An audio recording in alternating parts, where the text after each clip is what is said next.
Mengapa Yesus berkata kepada Petrus, "Enyahlah iblis"?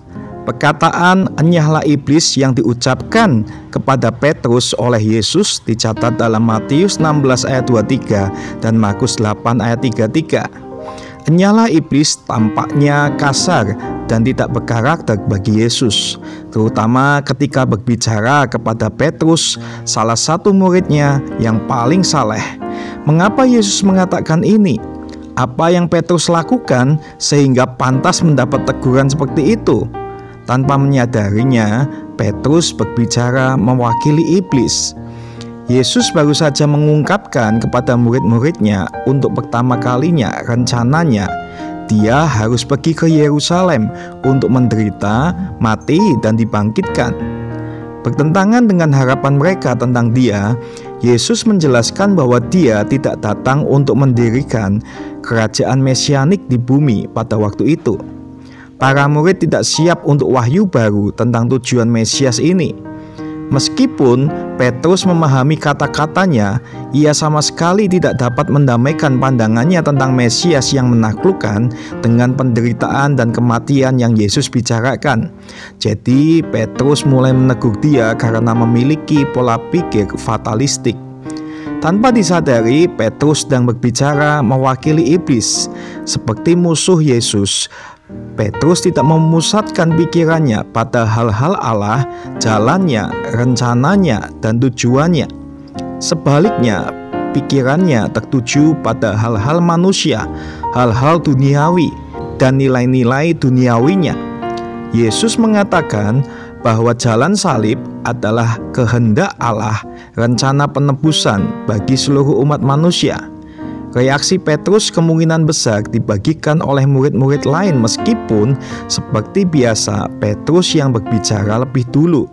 Petrus secara tidak sengaja sedang digunakan iblis dalam berpikir dia melindungi Yesus. Iblis dengan sengaja mencobai Yesus di padang gurun untuk mengalihkan dia dari salib, dari menggenapi rancangan agung Bapa dan Anak. Dengan polosnya, Petrus pun melakukan hal yang sama.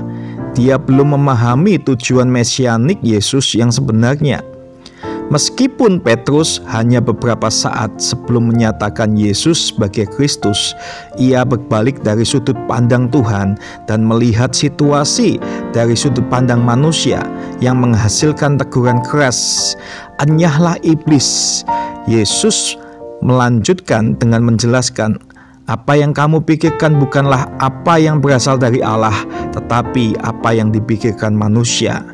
Pada saat itu, teguran keras Yesus tidak masuk akal bagi Petrus. Namun dakwaan Yesus menyajikan pesan yang mendalam bagi kita. Kita dapat dengan mudah melihat bahwa Petrus memiliki perspektif yang salah tentang rencana Allah bagi penderitaan dan kematian Kristus. Tetapi kita juga harus melihat betapa mudahnya kita menjadi juru bicara iblis tanpa disadari. Ini terutama benar ketika kita melupakan rencana Tuhan bagi kita.